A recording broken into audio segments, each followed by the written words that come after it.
This is part 2 of Love versus Lust, and we were just explaining in part 1 about, like, if you hang out with someone that isn't a believer, that you don't want to spend all your time with that person, because they could be like, oh, come to this party with me, or you could be like, come to youth group with me, or something. Youth group with me, and what is better, for you to go and find sin, or for you to bring that person closer to Jesus? And you don't want to cut them out completely either, because you don't want to give them a sense of that's what Christians are like. Like, if you're bad, we're going to cut you out. I'm sorry, you're cut off. Because we are sinful like them. Right.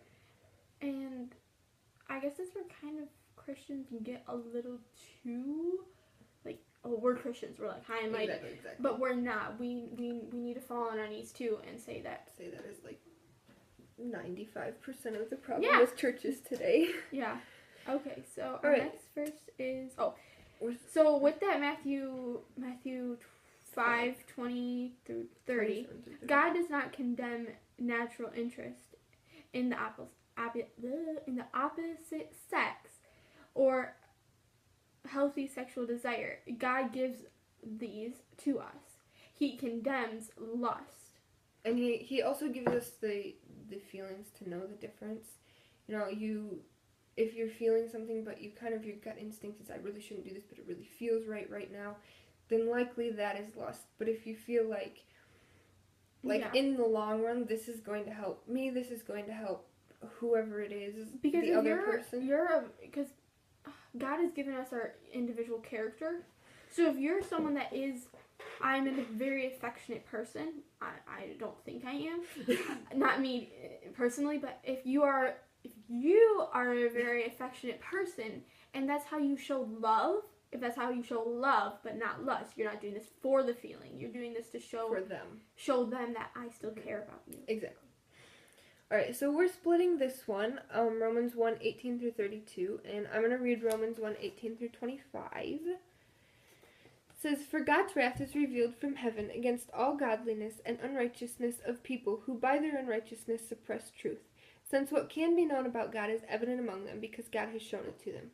For his invisible attributes, that is, his eternal power, his divine nature, have been clearly seen since the creation of the world, being understood through what he has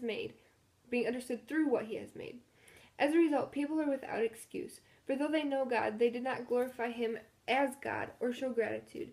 Instead, their thinking became nonsense, and their senseless minds were darkened. Claiming to be wise, they became fools, and exchanged the glory of the immortal God for images resembling mortal man, birds, four-footed animals, and reptiles. Therefore God delivered them over in the cravings of their heart to sexual impurity, so that their bodies were degraded among themselves. They exchanged the truth of God for a lie, and worshipped and served something created instead of worshipping the Creator, who is praised forever." Because of this, God gave them over to shameful lust. Even their women exchanged natural sexual relations for unnatural ones. In the same way, the men also abandoned natural relations with women and were inflamed with lust for one another. Men committed shameful acts with other men and received in themselves the due penalty for their error. Furthermore, just as they did not think it worthwhile to retain the knowledge of God, so God gave them over to a deprived mind, so that they do what ought not to be done. They have become filled with every kind of wickedness, evil, greed, deprivation. They are full of envy, murder, strife, deceit, and malice. They are gossips, slanderers, God-haters, arrogant and boastful. They invent ways of doing evil, and they disobey their parents. They have no understanding, no fidelity, no love, no mercy. Although they know God's righteous decree that those who do such things deserve death, they not only continue to do these very things, but also approve of those who practice them. This Sorry kind about of that. this kind of a verse is like very. I would say that's very prevalent nowadays. I was gonna say like it strikes me as amazing that this was written like thousands of years ago, and it's like holy literally smokes, talking it like sounds about like now. right now.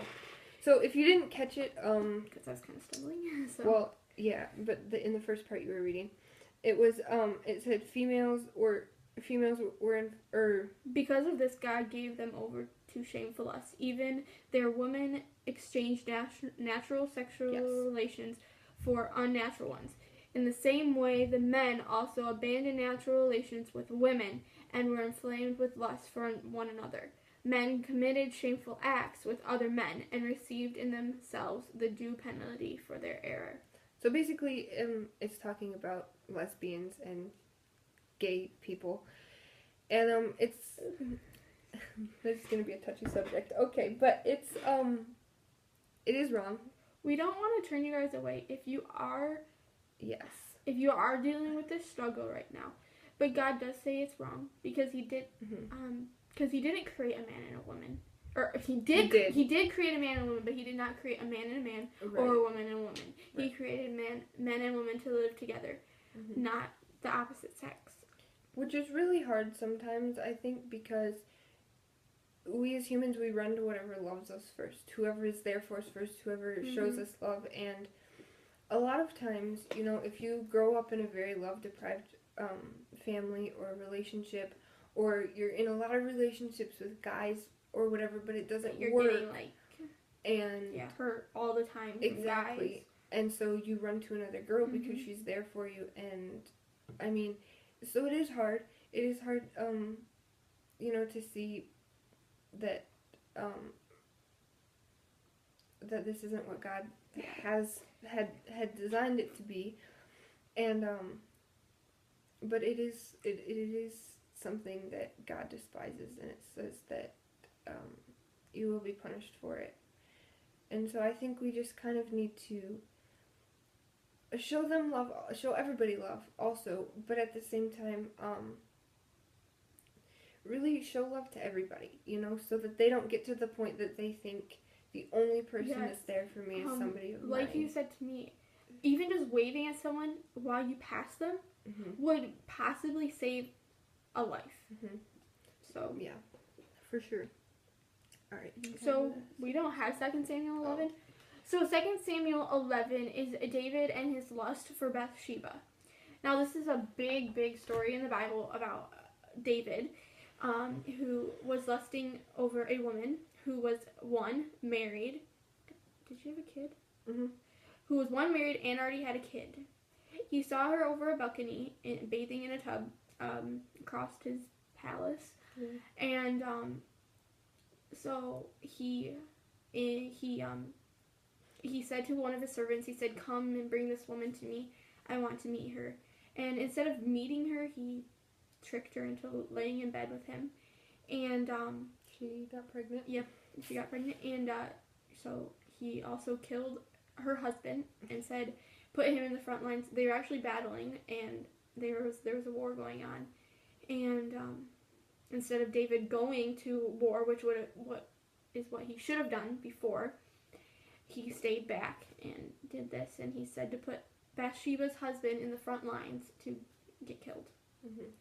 And even after he did all this, he felt bad and he repented, and Didn't he love they that did kid the most? They did get married, yes, but I do believe that the baby that she had was killed. No, I think. I'm pretty sure he was killed because he couldn't. Yeah. Anyways, but after all that, and he repented, God still called him a man after his own heart. So even if you struggle with lust or gaiety or pornography or anything, if you come to him and you say, "God, I'm sorry, please forgive me," and you change from your ways, in my life, you know, and you really work on it, which doesn't mean that even by the end of your life you may not be completely set free of everything, but in Jesus' eyes you are set free because he sent Jesus to set you free of these and things. if you check out what is it, Psalms and Samuel is David, right? I think so. So if you have a Bible, I suggest look, and if you're struggling, Proverbs is too. Yeah, if you struggle with these things, look in Psalms, Proverbs, and 1st and 2nd Samuel.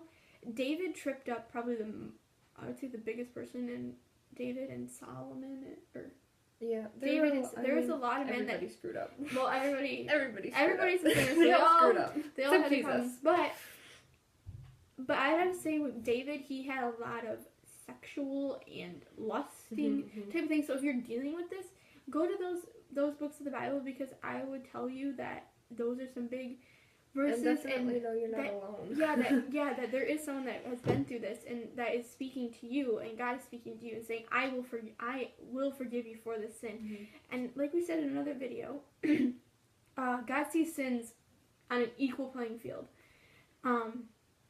Human trafficking isn't higher than me stealing a cookie out of the cookie jar. Exactly. Like, they're all equal. You can't rate a sin. All of it is sin. Every single bit of it. Yeah. So this is kind of referencing back to 1 Corinthians 13:4, which was We'll probably maybe put some of these verses that we think were some good verses. Maybe we'll put like a little... Yeah, we'll put them below the... Yeah. But this is going back to 1 Corinthians 13, which was love is patient, love is kind, in that whole chapter. Loving or liking someone, having feelings for someone is really motivated out of selflessness. It's given by God. You want to provide for that person, you want to nurture for that person, you want to care for that person and their other needs. You're going to stick by that person even if it's hard or you don't want to, or times get tough or life gets rough and you're like, no, I want to give up. It's easier to just shut the door. It's easier to do it alone, exactly. And, but you stick by them and you do it because they need you. They need it from you, and you need them there for you as much as you don't feel like you do. And, the difference between love and lust is a lust for someone is selfishness. It's motivated by ungodly desires. You want them to provide for and nurture and care for you and your selfish needs, but you don't want to give it back. And, a relationship is something that's like, oh, you do this for me, I'll do that for you. You do this for me, I'll do that. Like, you're working together. Exactly. One person isn't receiving and one person's giving. One person isn't doing the same thing, but like the opposite person's not doing the same thing, but you're doing it together. Right. I'll give you something, you give me something. Like, you give a part of each other each step of the way. I was watching a video and it said the best, one of the best foundations for marriage is a you first mentality. When you're like, you first know you first. You first know you first. It might get annoying, but yeah. Instead of saying me first, or the other person saying me first. No, I'll go first. Yeah. You know? And also, did you want to read that? And then like lust isn't like, I'll just throw the towel in when things get hard. Get angry if you don't get your way, or try to make them meet you where you want to because it's your way. You don't make the thought, and this is where I was kind of struggling too. Like, you don't make the thought sound so good, but it's not what they want. You're twisting the words to make it what you want. That's not what that's lust. You're pretty much gonna make things harder. Exactly. Because you're doing it that way. And so the difference between love and lust, it's kind of some questions you can ask yourself. If you're in a relationship or something like this. Or if you're wondering the difference. What is your attitude toward them? Are you being selfish, like me first, or are you being selfless, you first, you know, I'll do this for you? And then, is the person worth the hard stuff, even if it's not within your comfort zone? Is it worth it to fight for them and to, not fight with them, but fight for them, to say, we're going to make this work, you know? Yes, it's going to be hard, but I'm with you because I know life is hard, and I want to be there for you when it does get tough. Yep. So here's some just different little bullet points that we can kind of talk about here. Love versus love or like is about the person, the relationship. Lust is about the physical desire and the fulfillment of that physical desire. So, kind of a good thing about if you are in a relationship with something, you set boundaries for yourself. You don't put yourself out there just to get shot. Like a deer, like a hunter, that's how my mom kind of put it. You kind of think of your guy as a hunter, and you're the deer, and you're chasing for your life. Yeah. But he's going to hunt you down and find you. So. Right. We will be back.